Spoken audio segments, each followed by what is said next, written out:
yang kembar takdimi, dewan juri yang adil, arif dan bijaksana, yang tak pernah memandang baik, fisik, harta, tahta, ikatan kerabat maupun keluarga, bahkan tidak pernah menilai rupa. Sebab kalau melihat rupa, kita ngerti yang jadi juaranya.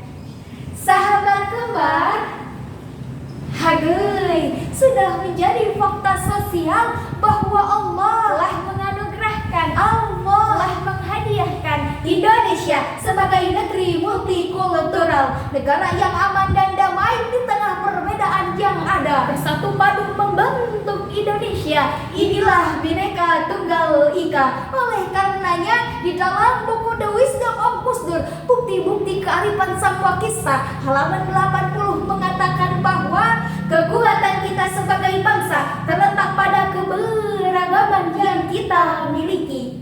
Sahabat kembar, kalau kita mengulas sejarah masa lalu, sejak dulu Wali Songo telah mengajarkan kepada kita tentang bagaimana menyikapi keberagaman. Sunan Kudus melarang berkurban sapi untuk menghormati agama Hindu pada saat itu. Sunan Kalijaga mengubah tradisi pewayangan menjadi bernafaskan Islam. Sunan Ampel menggunakan istilah ajaran kapitan untuk peribadatan umat muslim seperti Allah digantikan Hyang Tunggal atau Hyang Widi. Oleh karenanya, untuk menciptakan rasa kasih sayang dan kedamaian, yaitu dengan berperilaku toleransi. Hal ini dikarenakan Islam sebagai rahmatan lil alamin mengakui eksistensi pluralitas sebagai sunatullah. Hal ini selaras dengan firman Allah di dalam Quran surat Al-Hujurat ayat 13. A'udzu billahi minasyaitonir rajim.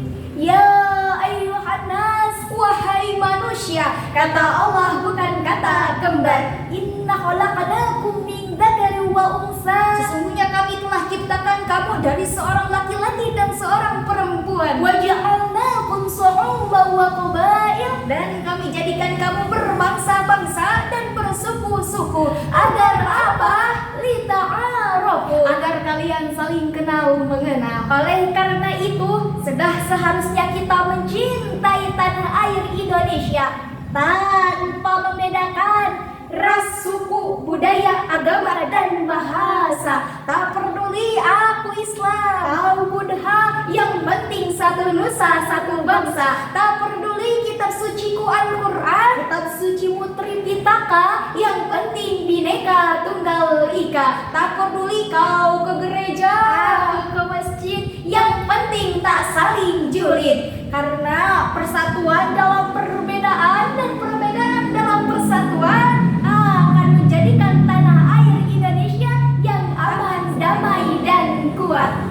Sahabat kembar, Sayyidina Umar radhiyallahu an menegaskan yang dikutip oleh Syekh Ismail Haqi Al-Hanafi Al-Khalwati di dalam kitab tafsirnya Ruhul Bayan juz 6 halaman 442. Qala Sayyidina Umar radhiyallahu an mengatakan, laula hubul watani lahubal baladusu. Jika bukan karena cinta tanah air, niscaya akan rusak negeri yang gersang. Wabil hubi autoni, maka sebab cinta tanah air dibangunlah negeri-negeri. Cinta tanah air sebagian dari iman, itu artinya merawat bangsa ini dengan nilai-nilai toleransi dan persatuan. Hadirin, tidak sampai di situ, baginda Rasulullah Sallallahu Alaihi Wasallam telah memberikan contoh dalam akhlaknya kepada kita.